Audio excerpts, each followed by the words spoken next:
Buçim në bu CHI. Bu CHI podcast.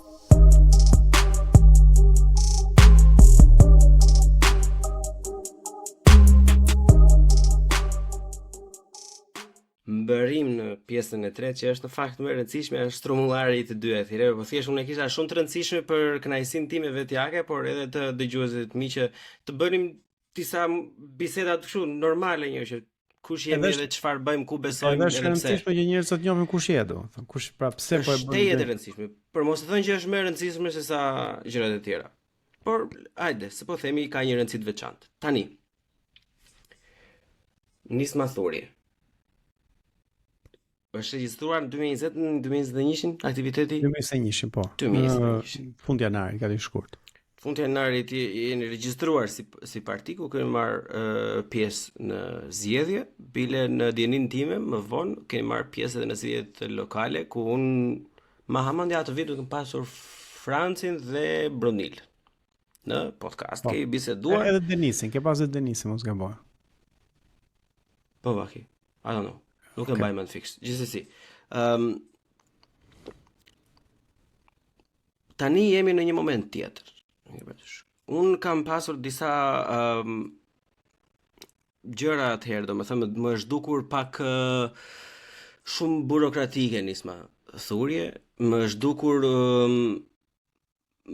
pak përpara shokëve dhe shoqeve të tjera, domethënë në një vend ku bëhen gjëra që me duke bërtitur për televizione dhe për mos kaluar në specifika, kjo mënyra që do ta luftoj me sistem, do ta luftoj duke denoncuar, duke bërë duket ndonjëherë goxha le të themi e heshtur, e fjetur dhe për të ta kthyer në pyetje, po dëgjoja një podcast tjetër. Okej, nuk është podcast i hyn gjërat e thellësi, është një podcast limonad për qefin e njerëzve, po për diskutojnë ndër të tjera në ato 4 partitë e reja, pik nisja nga 2 emisionet opinion dhe zonë e lirë, domethënë duke nisur nga këto, po binte fjala dhe kolegët e mi podcaster po thoshin që ta do nis musturi valla, as nuk ndihen, as nuk bëhen, janë protestojnë, po sigur protestojnë në zyra. Domethënë tani unë nga që di pak më shumë, domethënë nga që e kam vështirë që jam interesuar pak më shumë, kam pasur edhe kontakt direkt me disa nga pjesëtarët e nismës, domethënë, normalisht më thënë që okay, plak, po kjo nuk është e vërtet. Dhe tani për t'i shuar kureshtjen ose këtë iden se nisma thuje nuk bën gjë, o të ftoja në mënyrë jo modeste të rreshtoje disa nga gjërat që nisma thurje ka bërë nga viti 2021 deri tani. Edhe nuk ka pse të ndihesh keq fare, sepse nëse e keni bërë ju takon edhe ta thoni me zë të lartë madje. Qua e vërteta është që ne kemi hyrë politikës jo për të bërë dikush, sepse kemi arritur sa gjëra në jetë, i kemi hyrë politikës për të bërë një kontribut. Dhe përpasoj ne nuk kemi njerëz që them vetëm nisma thurje, asnjë tjetër, ne jemi vetëm një parti, unë jam i vetmi njeri e kështu me radhë. Dhe duke na munguar kjo, dhe kjo na mungon thash sepse nuk kemi hyrë politikës për të promovuar veten, shpesh njerëzit kujtojnë që ne nuk bëjmë asgjë, ose më saktë të tjerë bëjnë më shumë. Tani unë mendoj që çdo njeri me 2 parë mend në kohë, po edhe me 5 minuta kohë, do duhet bëj bilancin e secilit nga forcat e reja ose edhe me forcat e vjetra. Ne kemi çuar në SPAK 6 çështje, 6 raste, 6 dosje. E para ka qenë për sterilizimin, e cila ka sjellë arrestimin e Ilir Beqës, arrestimin e zëvendës ministrit, arrestimin e biznesmenit Ilir Rapa që ishte përfshirë që përfitonte nga fondet publike. Tani më thoni ju një nga aktivitetet që kanë bërë të gjithë të tjera që ka sjellë këtë pasojë. Tani kjo ka shumë të tepër impakt se sa ti të dalësh pa aty poshtë me pankarta dhe të protestosh. Jo se ajo është e keqe. Po ajo ti e bën një herë, 2 herë, ti shkon në shtëpi, ai vazhdon të vjedhë. Ndërsa ta çosh në prokurori, ta kopsisësh dosjen, ka impakt të jashtëzakonshëm se e para ai që ka vjedhur shkon në burg, pasuria konfiskohet, e dyta ai që është mbrapa ka frikë. Ka frikë sepse do vi dikush tjetër dhe do i çojë prapë në SPAK. Marrim rastin e oligarkëve. Ne kemi çuar në SPAK Vlora Marinën, E kemi parë, e kemi analizuar, kemi evidentuar shkeljen e ligjit, manipulimin e kontratës, dhe e kemi çuar. Aty përfshihen 2 oligark, Zamir Mane me këtë Geron Çelën. Pra, i kemi çuar spak. Ka filluar hetimi atje. Ne kemi çuar, në fillim kemi çuar inceneratorët, pastaj kanë çuar edhe PD-ja, LSI-ja, ca çështje të tjera. Kemi çuar Erion Velin. Ai po hetohet tani për dosjen që kemi çuar ne, që kishte bërë me pastrimin e parave të Ndragetës. Kemi çuar drejtorinë e tendrave të rrugës, që është ky Blendi Gonxhe. Kemi çuar fondet, abuzimin që është bërë me fondet e IPARD-it. Pra para që vinin për peshkatarët dhe për fermerët nga Bashkimi Evropian, në fakt ishin dhënë oligarkëve, përfshi dhe gazetarët famshëm. Dhe këto janë çështje që kemi bërë ne në SPAK. Ne kemi çuar çështjen e gjykatë kushtetuese, siç ishte për sistemin zgjedhor, për përçojmë një çështje tjetër të shi për pensionet, të cilat kanë vendosur lëvizje institucionet. Disa i humbasim, disa i fitojmë, por janë betejë të cilat mund të kenë rezultat. Ne kemi çuar në gjykatë administrative këto vendime të Këshillit Bashkiak të Tiranës. Kemi bërë disa iniciativa vendore në Tiranë, në Korçë dhe në Kukës, që lidhen me problematikat lokale. Tani unë mendoj që kjo është mënyra më efektive për një forcë e cila sot synon të luajë rolin e opozitës dhe nesër synon të qeverisë vendin. Një forcë e cila djeg goma në rrugë, treq më shumë vëmendje, bën më shumë zhurmë, por nuk ka rezultat. Thënë kjo, ne kemi protestuar. Pra, përveç se kemi protestuar gjithmonë për teatrin, për kundër importit plerave, kemi protestuar për armët kimike, kemi protestuar për studentët. Ne nuk ka asnjë protest që nga 2013 dhe deri më sot që mos jem unë, Pano, Adriatiku, pastaj që më pas themeloi Shqipëria bëhet, Erion Kristo që ka qenë në fillim me pjesë e grupit, pra nuk ka asnjë protest që ne mos kemi qenë. Dhe të kemi qenë në krye duke artikuluar atë zërin interesin publik për prishjen e teatrit kombëtar, por çdo çështje, nuk ka çështje që ne mos kemi qenë duke protestuar.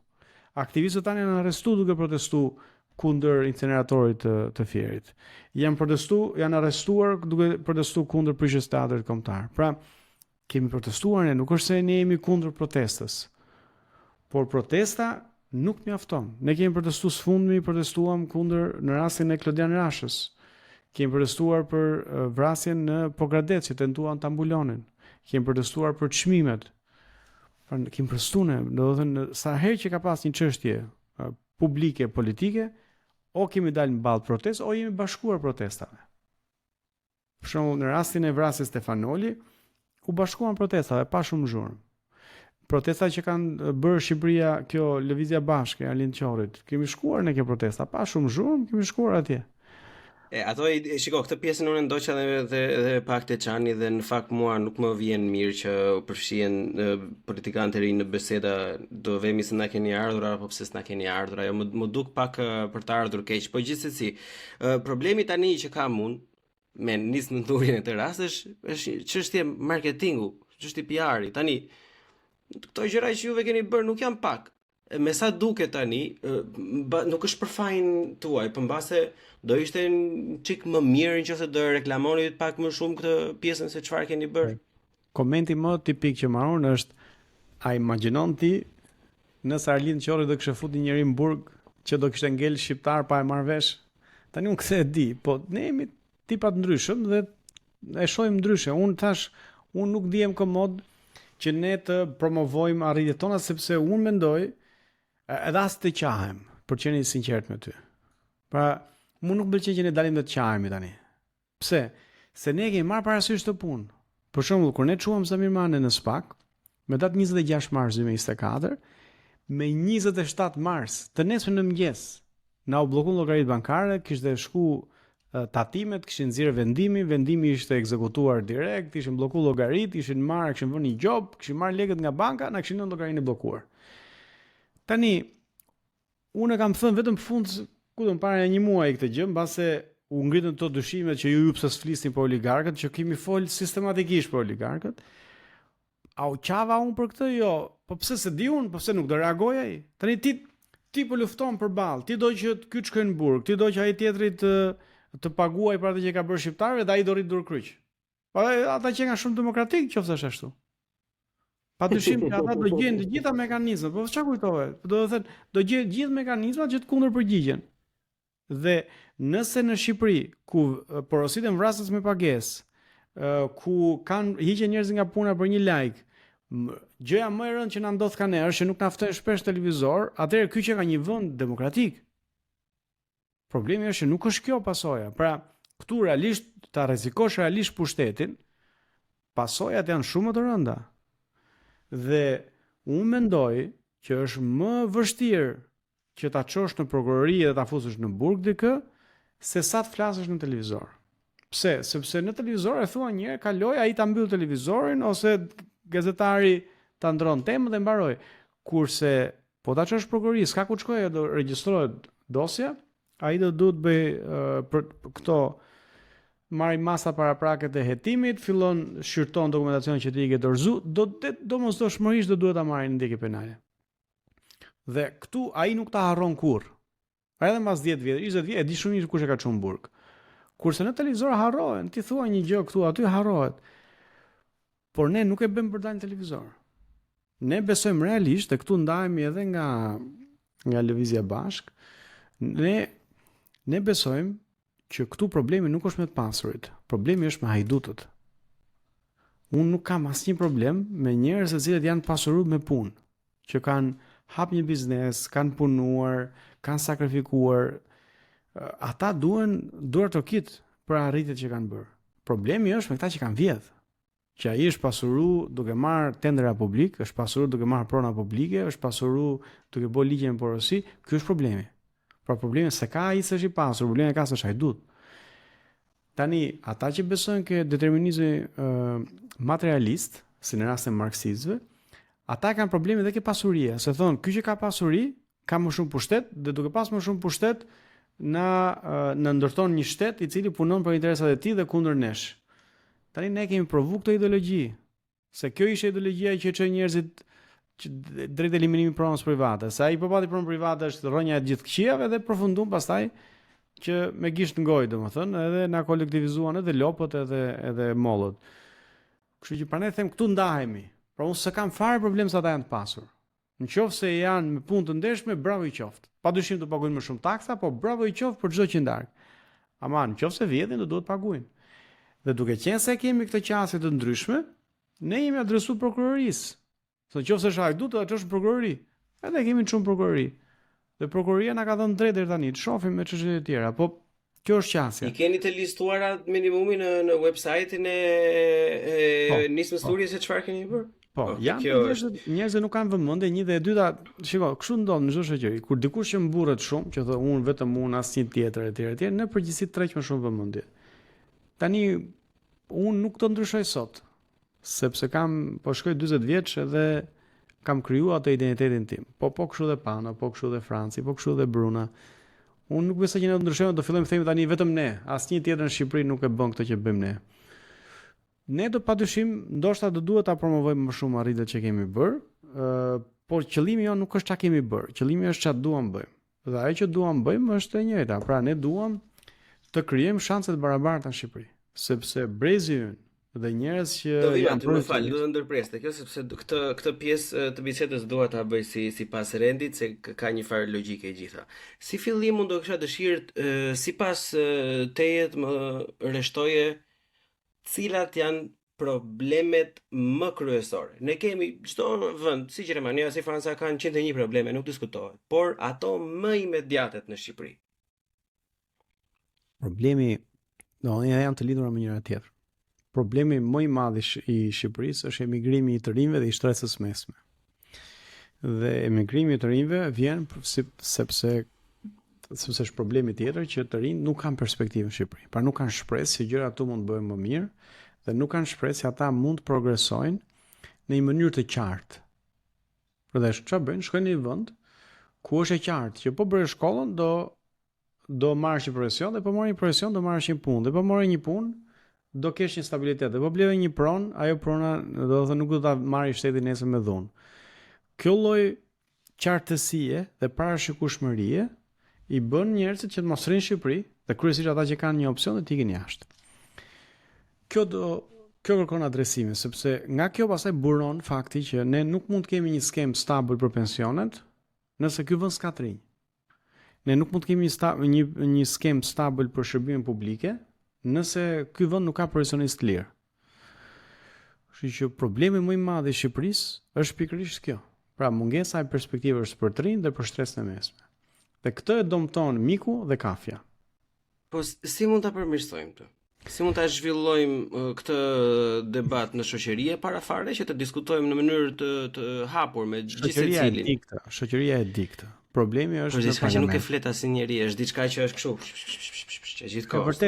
E vërtetë është, por kjo mund ndryshojë në parlament. Shiko, këtu është kapur çdo perspektivë. Shiko, imagjinon do të tani mbas në 1990-ën, brezi i prindërve tan dolën, protestuan kundër regjimit, kundër komunizmit, diktaturës komuniste, edhe ulën në tavolinë. Në njërin krah ishte Skënder Gjinushi me Ramiz Alin, përballë ishin studentët. Mas 35 vjetësh, Skënder Gjinushi, ish ministri i Partisë Punës Komuniste, është në krye të Akademisë Shkencave. Dhe 35 vjet nuk që ka prodhu asnjë akademik më i mirë, nga të gjitha që janë shkollu brenda dhe jashtë. Si ka mundësi kjo? Ajo është kapur. Pra Skënder Gjinushi nuk u ngjit aty sepse kapi botën akademike. Është fut aty sepse parlamenti bëri dhe e çoi atje, pastaj bëri edhe një ligj të special për Skënder Gjinushin dhe ju vënë në dispozicion për t'ia shtyr mandatin. Kjo bëhet në parlament. Kemi dekan dhe rektor universitetësh që kanë qenë dy mishin që bëjnë rokat me njëri tjetrin. Edhe kjo kufizohet me parlament. Pra në parlament, një ligj i cili e kufizon mandatin e drejtuesve në maksimalisht. Pra ti ke qenë vetëm një herë dekan dhe vetëm një herë rektor. Dhe kaq, të lëvizë shoqëria. E njëjta gjë ndodh me profesionet e lira, me noter, me dhomat e noterisë, dhomat e avokatisë, me këto urdhri mjekut, urdhri infirmierit, urdhri psikologut, gjitha janë kap. Dhe janë njëjtat njerëz që rrinë aty nga 20 vjet. Të gjitha këto ti mund t'i kufizosh mandatet me ligj. Dhe ti detyrosh të ketë qarkullim me litash. E dyta, ne na duhet t'i ofrojmë një lloj stabiliteti administratës publike, ta depolitizojmë. Po me ligj mund vendosim që nëse ti parti do zgjedhësh, nëse do kesh loyalty, ndershmëri ose besnikëri ndaj shtetit apo besnikëri ndaj partisë. Dhe një njeri që është antar partie nuk mund të jetë pjesë e administratës publike. Dhe një njeri që është pjesë e administratës publike nuk mund të angazhohet për partinë si komisioner, si votues, si A është e bëshme kjo? Është realisht e bëshme diçka e tillë? 100%. Po e ke shumë thjeshtë, se drejtorët e ministrive janë patronazhist zyrtarisht. Shkojnë në numërim votash ata. Po. Tani ai merr lekë nga KQZ-ja si numërus votash ose si një rol aty në procesin e numërimit të votash. Ç'pun ka? Është drejtor drejtorie, le drejtorin pa punë, domethënë që do merr votat për partinë. Po e di ai që po fitoi partia, aty do e mbajë 4 vjet drejtor. Tani ne mund ta ndajmë mendin ai, do të rinë në administratën publike apo do shkojë të merret me partinë. Kjo është një gjë që ne mund ta bëjmë. Dhe tjetra, të japim një stabilitet atyre që mos ta kërcënojë partia. Si i jep stabiliteti atyre? Çfarë ndodh sot? Sot një drejtor ose një ministër emëron nga sekretari i përgjithshëm deri poshtë tek pastruesët. Gjithë e emëron ministri. Dhe mund t'i heqë gjithë, pam, ata shkojnë, fitojnë gjyqin dhe ne sot paguajmë 2 administrata. Një administrat që është në punë dhe një administrat që ka fituar gjyqin. Normalisht, që është hequr pa të drejtë, normalisht. Që është hequr pa drejtë, sepse gjykata ka konstatuar që është pa drejtë. Atëherë si bëhet kjo? Por çfarë do të paguajmë ne me taksa publike kur qartazi ai ka vepruar në dashakësi? Ti paguaj nga rroga vet më. Dhe kjo bëhet me ligj. Duke e lidhur me këtë, të lutem, ma lejo këtë ndërhyrje shumë të vogël. Me tim vlla po bisedoja diçka. Im vlla është avokat në Tiranë, ai jeton aty akoma. Edhe unë tash duke dëgjuar e duke marrë informacionin me gjithë skandalet, korrupsionet etj, në mënyrë matematikore më vjen pyetje thash, Rërgës, po tani në qoftë se ti vjedh një 2 milion, 3 milion, 10 milion, 15 milion euro, edhe këto vendimet gjyqësore, domethënë për burg janë një vit e gjysmë, nga të cilën ti gjysmën e këtyre e ke në paraburgim, që shumëzohet me 1.5 fisha, nuk e di, ju jeni jurista, e dini më në detaj këto gjëra. 1.5. Në fakt është, po kjo që nga spektakël, kjo është si Big Brother, e kupton, kështu që futu një vit brenda, nuk të konfiskohet asnjë gjë. Nuk funksionon. Normalisht vjen konfiskim, ka raste vendimi është dhe me gjob. Pra Spaku po i aplikon të dyja. Burg, konfiskim dhe gjob. Që ta zbrazi komplet nga përfitimi, atë që një nga këto apo të treja bashk? Të treja paralelisht. Pra burg sepse e kap në vjedhje, gjob për shkak të dëmit që ke shkaktuar dhe konfiskim pasurisë që nuk i justifikon dot. Pra, do thënë, drejtësia e ka mundësinë ta bëjë këtë. Pastaj është çështje vullneti, por gjithsesi çfarë ndodh sot është që as nuk dënohen fare. Pra ai shkakton shtetit një dëm. Shkon në tjetri në gjykatën e Strasburgut, fiton kompensim nga Strasburgu, vjen këtu paguajmë ne nga xhepi. Po jo, më do shkoj ministrit, pra t'ja marrësh lekët ministrit. Përveç se është shpërdorim detyre, paguaj lek ministrit, ta paguaj ministrit edhe rrogën shtesë, ta paguaj ministrit edhe kompensimin për pronën që i ka marrë qytetarit. Dhe kjo i jep një lloj stabiliteti në punësit të administratës. Se nuk guxon njëri ta heqë padrejtisht nga puna. Edhe jep një lloj stabiliteti, po edhe stabilitet e bën të pavarur. Dhe duke bërë të pavarur, i heq edhe mundësinë këtij që është në krye që ta përdori administratën, profesionist shumë të mirë, ti përdori për punë që ata nuk është as e hishme për ata, se kanë profesione, kanë kualifikime e tjera, dhe përdorin për të mbledh vota apo për të mbledh karta identiteti. Për këto abuzime, domethënë me postet edhe mandatet e stërgjatura, rrokatat e tjerë, zgjidhja e nismës së është e qartë, projekt ligji. Shkojmë në parlament, një projekt ligj. Edhe çiko, këtu instrumentet nuk mungojnë. Pra, domethënë idetë nuk mungojnë, këtu mungon dëshira, sepse ai që është në pushtet nuk qëndron në pushtet përmes shtresës mesme, përmes të rinjve, përmes faktit që e pëlqen populli. Qëndron në pushtet përmes kapjes së shoqërisë, kapjes përmes kërcenimit. Pra pse themi ne që administrata voton për Ramën? Jo se do dhe e ka bind ai, po e kërcenon. Pra i thot, o voton për mua, ose po se gjeta votat e tua ke kutia, ti nuk je më këtu. Tani ne duhet ta presim këtë, që të japim një stabilitet shoqërisë dhe të qarkullojmë vazhdimisht politikanët. Por duhet ta kesh synim, dhe këtë synim nuk mund ta ketë ai që përfiton. Domethënë normalisht këtë synim e kanë ata që janë sfidant të sistemit. Nuk e ka ai që është në përfitim. Ai në përfitim e kanë rrejve, kanë ndërtu sistemin, ai që të rrinë pushtet ashtu. Pyetja është çfarë bëjmë ne të tjerët, shtresa e mesme. Deri më sot s'kan votuar. Deri më sot janë dorëzu. Çfarë bëjmë me të tjerët? Cili është synimi i nismës torie në zgjedhjet e ardhshme? Çfarë synoni vërtet? 72 mandate.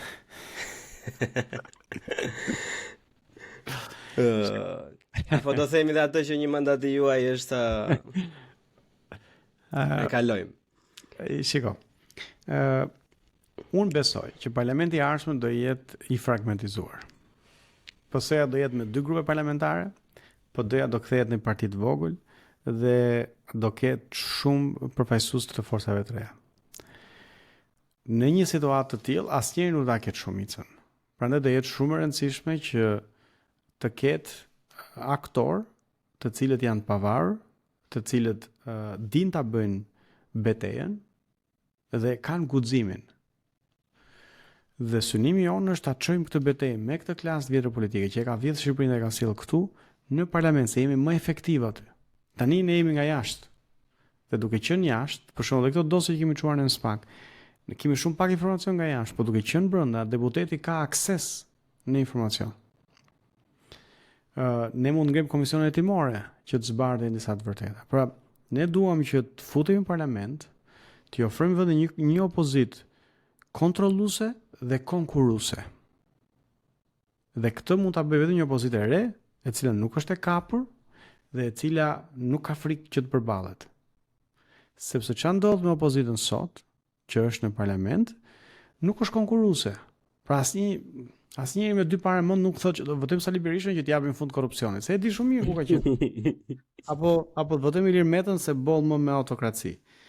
Dhe përpasoj ata nuk janë konkurrues. Pas nuk mund të jenë kontrollues sepse janë të kapur, kanë probleme me drejtësinë, kanë hallishmërishet e veta, shantazhojnë njëri tjetrin me dosjet e komunizmit, me dosjet e korrupsionit. Kështu që kjo i mungon sot në Shqipërisë. Dhe synimi jonë është që të jemi në parlament të luajmë këtë rol.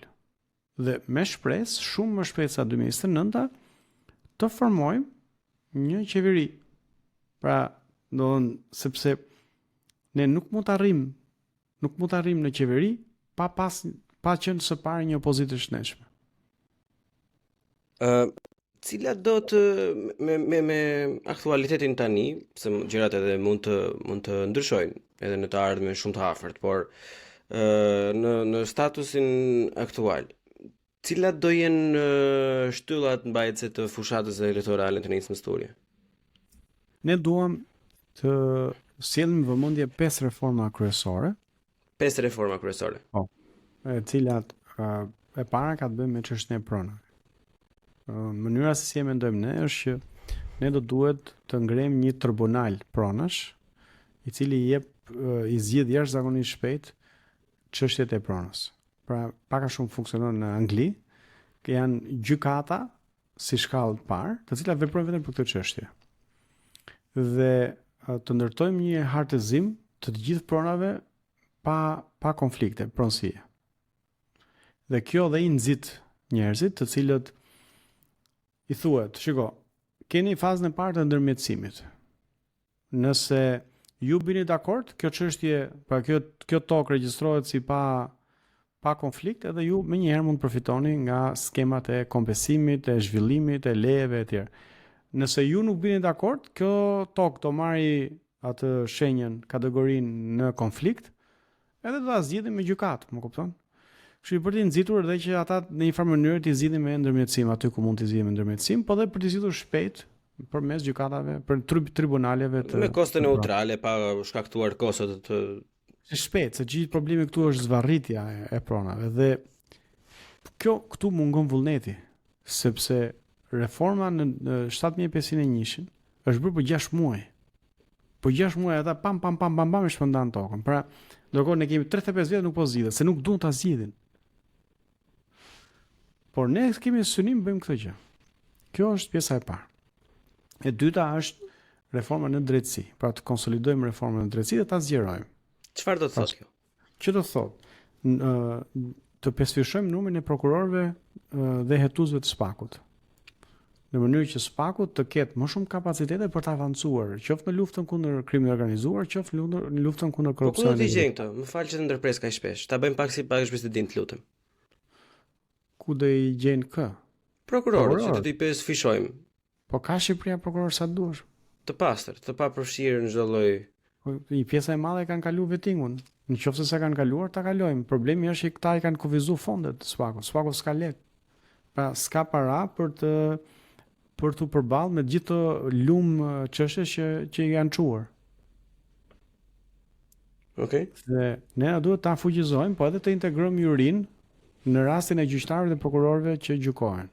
Nuk mundet spaku të hetojë dhe të gjykojë, ose gjykoja të gjykojë kolekte vet. Dhe aty do mund bëhet me juri, siç e ka Anglia apo gjithë vendet anglosaksone. Dhe kjo edhe përshpejton procesin. Një reformë tjetër ka të bëjë me çështjen e treta. Po, e treta ka të bëjë me korrupsionin. Pra, ne ne duam të çojmë përpara një reformë antikorrupsione e cila fuqizon KLSH-n, se këta duan ta shkrijnë KLSH-n aktualisht. Ne duam ta fuqizojmë KLSH-n. Edhe të lutem thjesht shkurtimet kontrolli i lartë i shtetit, kontrolli i lartë i shtetit. Jo të gjithë e dinë, po. Kontrolli i lartë i shtetit aktualisht shkon dhe monitoron një institucion publik. Dhe shumë nga allëzhverishtet që janë gjetur, ka gjetur kontrolli i lartë i shtetit, por ndërkohë nuk është direkt i lidhur me audituesët e brendshëm që kanë institucionet. Tani çan do, ministria zgjedh vet audituesët që i paguën. Edhe normalisht i thot, "Ma audito këtë gjën ku s'kam asnjë problem, që mos ma audito atje ku kam probleme." Ne duam që e gjithë skema e audituesve të varet nga kontrolli i lartë i shtetit, i cili të jetë pasi që është një agjenci e pavarur që zgjidhet me 3/5. Dhe ata të kenë auditues të vetë brenda të gjitha institucioneve. Për pasojë, pra ti ke një auditues brenda çdo institucioni që i di, që e auditon tenderimet, që auditon të gjitha këto. Jemi ke e treta apo jo? Po, tani e mbaruam të tretën te e katërta tani. Okej, e katërta është një paketë anti-oligarki, e cila thyen monopolet në treg. Si bëhet? Tani ç'a ndodh? Aktualisht ti ke kompani që kanë monopol në tregun e naftës, kanë monopol në oligopol në tregun e sigurimeve, kanë monopol në shëndetësi, kanë monopol në fusha të ndryshme. Vetëm uji dhe kafja ka që konkurrencë, pastaj këto produkte të tjera, elektroshtëpiake për shkak janë monopol. Dhe ajo që bëhet, siç është bërë edhe në vende të tjera, edhe në media për shkak. Ajo që është bërë, qoftë me ligjit antitrust në SBA apo në gjithë vendet e tjera, përfshi dhe Ukraina e ka bërë para disa vitesh, ne duam të ndërhyjmë me legjislacion që asnjë kompani apo njerëz të lidhur direkt me atë kompani nuk mundet të kenë dominancën në treg. Pra detyrojnë të shesin aksionet. Pra nëse ti je 40% e tregut, edhe gjithë tjerët kanë më pak, pra ti kontrollon tregun, ti duhet shesësh 10% ose 20% të aksioneve në varësi se si do të jetë llogaritja për tregun përkatës. Për të lejuar një konkurrencë në treg. Pra për mos patur monopole. Sepse ekzistenca e monopoleve e mbyt konkurrencën. Ti do më fut në treg, s'futesh dot, se të mytej. Për shembull, Çet Kastrati ka edhe naftën, ka edhe rrugët, edhe portet, edhe aeroportin, ka është futur ke tregu Floririt, edhe ke tregu i Orizit, edhe ke tregu i ujit, edhe ke tregu i sigurimeve. Domethënë ti nuk mund të konkurosh me atë. Një biznes i vogël, një biznes i mesëm nuk konkuron dot me atë, sepse ai përveç se ka shumë para, ai ka shumë influencë në shtet. Vjen me tatimorët, vjen ke doganat, vjen nuk ke çfarë të bësh aty. Ai ka mbyll gjithë zinxhirin. Dhe ti e kufizon me ligj. Pra kaq aksione mund të kesh, nuk mund të kesh më shumë. Do i shesësh në treg ti blejnë të tjerë aksione. Dhe reforma e 5. Po është e lishme kjo për që ta kuptojmë ne, pra mund ti thuash dikush që ti olla nuk mund të blesh. Sa i thotë është drejta ime që të ble, kam kapacitetet, pse të mos mund të ble diçka. Ti mendon që kompanitë në Gjermani nuk kanë lek me i ble me dominu tregjet? Deutsche Banku për shkak s'ka lek? Më kupton? Ligjet antitrust janë të njohura në botë për këtë arsye, për të mos me mbyt konkurrencën. Dhe kjo është e rëndësishme që të kesh një lloj konkurrencë në treg dhe padyshim ato nëse kanë para të ndershme, le të konkurrojnë dhe të investojnë jashtë.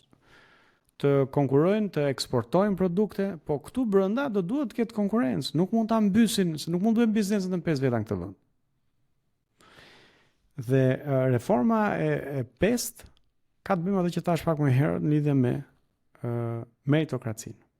Pra vendosja e kufizimeve të mandateve në profesione të ndryshme, të cilat japin mundësi të rinjve të futen treg dhe bashkë me atë ne duam të çojmë një projekt ligj ku çdo i ri që diplomohet brenda 6 muajve nëse nuk ka gjetë punë, kudo që të punojë, rrogën e pagun shteti për 6 muaj të ardhshme. Dhe janë 20.000 të rinj që diplomohen në Shqipëri. Në qoftë se 6 muajt e parë nuk e kanë gjetë vetë një internship apo një punë, ata punojnë ku të duan, në sektorin privat ose publik, për 6 muaj rrogën e pagun shteti. Që është normalisht rrogë minimale, por jep atyre një eksperiencë pune, biznesi e merr pa risk, sepse e merr praktikisht pa lek, sepse lekët po ja pagun shteti, dhe shteti mundet ja kaloj direkt ose t'ja zbrezin përmes kredive, pra aty që tax credit. Pra, ja zbret nga sistemi taksimi. Por ndërkohë japin një mundësi të rinjve që të punojnë në vendin e vet, të kenë një lloj eksperiencë pune, të krijojnë një lloj kontakti, edhe japim një krah bizneseve që ta provojnë një herë të marrin punë të rinj. Një pyetje kam te kjo, a nuk do hapte kjo një derë abuzimi për gjithë bizneset që nuk do e merrin asnjëherë një trin punë, nëse dinin që do ja paguante shteti? 6 muaj. Pra, për 6 muaj do ja pagun shteti. Pse mos ta marrin, se kupton? Domethënë bie dëshira e tyre sepse e dinë që 6 muaj do t'i marrë shteti, kështu që asnjë biznes nuk do marri fillestar vet, por do marri pas 6 muajve në punë. Domethënë për çdo njeri, çdo i ri që del nga bankat e një farë shkolle, në fillim do ta paguajë një shteti, pastaj privati. Po ku humbet privati këtu se kupton? Jo, privati nuk humbet, privati përfiton. Përfiton ndonjëherë më shumë se sa S'ka problem. S'ka problem. Nuk është ndonjë gjë e madhe, mendon. Përkundrazi, në vende ku kjo është aplikuar dhe Bashkimi Evropian këtë ka synimin që të paktën 40% që të gjithë të diplomuar në gjithë Bashkimin Evropian brenda 6 muajve të futen përmes këtyre skemave, ajo që ka ndodhur është që bizneset janë të interesuara të punsojnë të rinj. Sepse përfitojnë. Pra i thot marr një të ri sepse nuk paguaj nga xhepi dhe kjo i jep mundësi atyre të marrin një eksperiencë pune. Dhe pastaj aty të kenë kontaktet dhe të mësojnë dhe ndoshta fillojnë dal nga dal integrohen në tregun e punës. Mamënia do të ketë edhe një farë lloj, domethënë, unë jam shumë i bindur që po të futesh në detaj juve e keni qëndisur nëse e keni një nga pjesët e programit, por që nuk kemi shpik rrotën, janë politika që ndiqen në Bashkimin Evropian. Patjetër, për ta kthjelluar pak si për mua si për ata që do të dëgjojnë do e shohin, mendoj që ky 6 mujor do jetë fiks i pazgjatshëm si për studentin si për biznesin. Pastaj një student nëse nuk e fiton atë vend pune dhe është prapa punë, nuk është do japim 6 muaj tjerë apo. Atëherë, normalisht do duhet parë nga konteksti, nga sektorët, por unë besoj që 6 muaj janë mjaftueshëm që nëse një njeri e ka përgatitjen e nevojshme të integrohet në tregun e punës. Dhe ajo që studimet tregojnë është që ka një ngërç, ka një hezitim nga biznesi për të punsuar njerëz që janë pa eksperiencë pune. Sepse do thonë që shiko se ky nuk ka ardhur nga librat e shkollës, por nuk e di se si është tregu i punës. 6 muaj janë mjaftueshëm që t'i japin dikujt një eksperiencë. Tani ai mund të punojë në të njëjtin sektor, mund të punojë në një kompani tjetër, mund të lëvizi, kjo është një marrëdhënie që ata e ndërtojnë. Nuk do kthehemi në komunizëm që çdo njeri do duhet punsojë nga shteti, por nëse ai nuk e ka ajo nuk e ka gjetë vet 6 muaj, 6 muaj të tjerë të vitit të parë pas diplomimit, kudo që të shkojë, shteti do ta paguajë për 6 muaj. Këto skema janë aplikuar në Shqipëri për të rinj që janë shkolluar jashtë, ka qenë programi Brain Gain. Vinin nga jashtë dhe ja pagunte Banka Botërore rrogën. Edhe në përgjithësi pjesa më madhe integroheshin pastaj. Por edhe nëse nuk integrohen tek një vend pune, kanë një eksperiencë. Kanë një eksperiencë pune, e din çfarë do thotë punosh dhe kur të shkojnë ke një punë tjetër, do shkojnë me një eksperiencë pune. Ja kuptoj. Përveç këtyre unë doa të pasaj që si për Kemi të shumë do ta përmbledhim. Pikërisht, nga që dua ta përmbledhin, kam vetëm një merak të fundit, që ja bëj pyetje çdo personi si politikan, si aktivist, si shokëve të mi etj etj. Si i bëhet hallit për shkollat profesionale në Shqipëri? Që janë të harruara, ne nxjerrim pafund jurista, mjekë, çdo lloj gjë tjetër, por ne nxjerrim pothuajse shifra qesharake të elektricist, ustallar, shërbimi për turizmin është. Bash pak pauzë, un kam një nevojë biologjike për të shkëputur. Patjetër. Miqtë mi, si po ju duket podcasti? Jam i bindur që vërtet jeni duke dëgjuar me vëmendje. Ju lutem që të lini një vlerësim në platforma si Spotify ose në një koment në YouTube dhe të na mbështesni në mediat tona sociale. Më e rëndësishmja gjithmonë bëhet të shpërndajeni podcastin, nëse keni mundësi dhe dëshirën mbi të gjitha. Dhe ishim shumë falënderues për donacionin në PayPal, Buy Me a Coffee ose abonime në Patreon. Faleminderit dhe dëgjim të këndshëm. S'ka problem, thjesht mua më gjithmonë më pyesin domethënë që po këta do bëjmë këtë, po nuk na e thon se si, edhe prandaj kisha shumë të rëndësishme që ta shtjelloni domethënë se si bëhet çdo gjë. Ti bëj intervistë më të mirë se Blendi Fevziu, kështu që faleminderit. Meraku im, siç e thash, kryesor është gjithmonë tek shkollat profesionale. Unë vetë kam studiuar, unë jam në rregull. Është një gjerman që mua më paguan për të ndërtuar një gjë që ne po ndërtojmë atje tani, me sa duket ai është i kënaqur me punën që bëj unë jetën time e kam tejet në rregull. Problemi i madh është se në Shqipëri, pavarësisht se ne nxjerrim çdo lloj profesioni nga shkollat e larta, pak rëndësi ka se çfarë lloj kualiteti dhe sa të aftë për punë nesër pas nesër, por problemi i madh janë shkollat profesionale, mendoj unë. Janë pothuajse inekzistente. Në çdo lloj drejtimi të profesionalistëve ose si të zanateve, me në gjuhë pak më të thjeshtë, kemi mungesa në elektricista, në hidraulik, shërbimi për turizm etj. Bile unë tani për vit në ri jam skandalizuar nga shërbimi fare. Unë kur kam qenë i vogël kam punuar me disa vite rresht në gastronomi. Domethënë jemi bërë aq shumë keq me gjithë këto miliona turista që na vinë të shkretet ata turista, çfarë kanë hequr, domethënë me këtë lloj pa përgatitje etj. A ka brenda jush ose dikush që bën pjesë në nisë mëthurje ose një nën grup që merret aktivisht me këtë pjesë të formimit ose të arsimimit ose këtë pjesë të njerëzve? Tani unë jam marr për shumë vite me politikat e arsimit dhe besoj që i njoh mirë. Ajo që Shqipëria vuan nuk është vetëm për arsim profesional. Këtu ne na thuhet, edhe Rama e ka përdorur shpesh të idenë që ne kemi më shumë jurist për metër katror etj. Gjë që nuk është e vërtetë.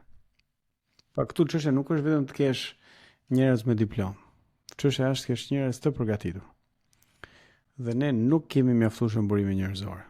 Ky do të jetë në fakt një nga mënyrat e zhvillimit të Shqipërisë, do të jetë sepse ne jemi ekonomi dije. Dhe një nga mënyrat e zhvillimit të Shqipërisë do të jetë të investojë në kualifikimin e qytetarëve të vet. Domethënë se ne kemi më shumë programues, më shumë inxhinier, më shumë elektricist, më shumë hidraulik, ekonomia e Shqipërisë do të zhvillohet. Sepse do të vijë një kompani e huaj dhe në qoftë se e gjen, si më thon, kapacitet intelektual këtu, do punojë këtu, do hapi një fabrikë. Shumë nga kompanitë nuk vijnë për disa nga arsyet. Një është korrupsioni, pa siguria dhe pa qëndrueshmëria e ligjeve, po dhe një arsye tjetër është se nuk ka burime njerëzore.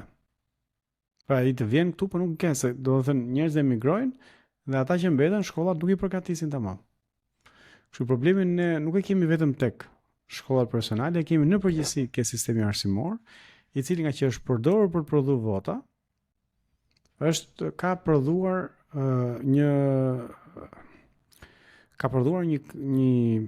një brez profesional me mungesa profesionale. Por qasja që ne nuk duhet të investojmë në universitet, duhet të fokusohemi në shkolla profesionale, unë nuk jam i sigurt sa e mirë është. Gjermania e ka, ashtu e kanë zgjidhur ata që herë të shkon, futesh në shinat e shkollës profesionale ose në shinat e universitetit, por mënyra si po shkon bota sot, njerëzit duhet të shkojnë, sa më shumë njerëz që shkojnë në universitet, aq më mirë është, por duhet të mësojnë atje në universitet. Jo, patjetër, unë nuk e kam pyetjen që mos të bëjmë këtë ose njërin ose tjetrin. Unë e kisha thjesht specifike të profesionale, sepse unë, domethënë, e vëre këtu që është një problem, këta ka një arsye pse i vjen nga mbrapa shkollave profesionale, sepse këtu nuk ka staf të kualifikuar, blue collars që i thon, nuk ka mjaftueshëm. Prandaj edhe këta i shkojnë nga mbrapa, po edhe në Shqipëri, në Tiranë ka dakor, po nuk ka punë. Do të thënë dal nga dal punët e blue collars do eliminohen nga robotizimi dhe automatizimi. Dhe kjo është një nga sfidat kryesore që ka shoqëria botërore, por edhe shoqëria shqiptare. Ne na duhet të përgatisim njerëz të cilët në momentin që një profesion i caktuar zhduket, sepse automatizohet, të jenë të gatshëm që të kalojnë në një profesion tjetër. Dhe për këtu duhet shkollimi i mirë, që të mësoj mendimin kritik, të mësoj aftësinë e të mësuarit, të përmirësuarit profesionit e tjera. Ky është kryesisht problemi që ka shoqëria shqiptare. Nuk është mungesa e hidraulikëve. A ka mungesë hidraulikësh? Ka, sepse ikin jashtë. Sot ti paguash më shumë si hidraulik në Shqipëri se sa si avokat apo si pedagog. Si pedagog po e ponjë. Po. Më kupton? Tani tregu duhet ta kishte rregulluar këtë gjë. Sepse në momentin që ka kërkesë, njerëzit do mësonin vetë të futeshin. Problemi është që ne në shoqërinë shqiptare kemi dhënë shumë rëndësi shkollës së lartë, s'ka qenë status shoqëror, status social. Dhe sot nuk ka vlerë për asgjë. Nuk është as status, nuk është as garanci në investim.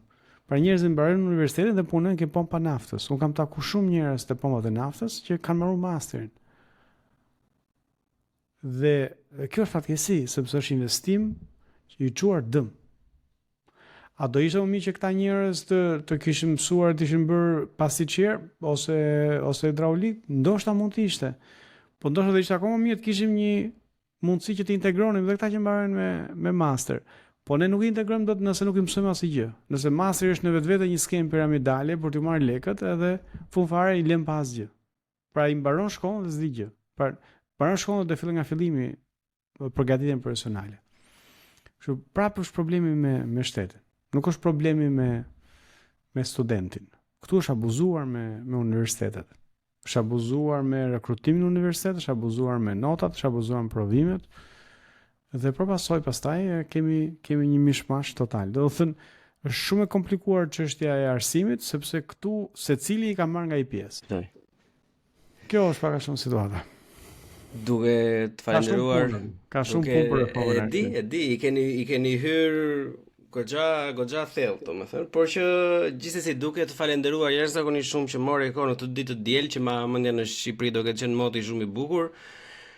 Dhe duke ju uruar normalisht shumë suksese në zgjedhjet e ardhshme, por jo vetëm në zgjedhje, por në gjitha nismat që ju si nismëthurje keni ndërmarrë dhe do ndërmerrni në të ardhmen. E deklaroj këtë episod të Unë të falenderoj për kohën gjithashtu, edhe për interesin, të falenderoj për pyetjet, edhe për hapësirën, edhe të falenderoj edhe për kontributin që ti po bën me podcastin tënd. Unë të ndjek vazhdimisht, edhe në social media. Edhe më pëlqejnë ato memet që bën, që janë shumë të gjetura, sepse në mënyrë eficiente për çuar para mesazhe. Kështu që thënë anglisht, keep up the good work. Shumë faleminderit juve gjithashtu, miqtë dashur, ju dini ka dalën përpara në Patreon, por ka del edhe free në YouTube dhe në Spotify, bëni like, share, subscribe, gjitha që doni që ju, por më e rëndësishmja fare, dëgjoni pak me vëmendje dhe bisedojeni me miqtë tuaj. Kaq. Kjo si fillim, se çdo gjë tjetër bëhet më mirë me kalimin e kohës. Ky regjistrim mbaron këtu, deri herën tjetër bashkë mirupafshim. Buqim në bu, CHI, bu, CHI, podcast.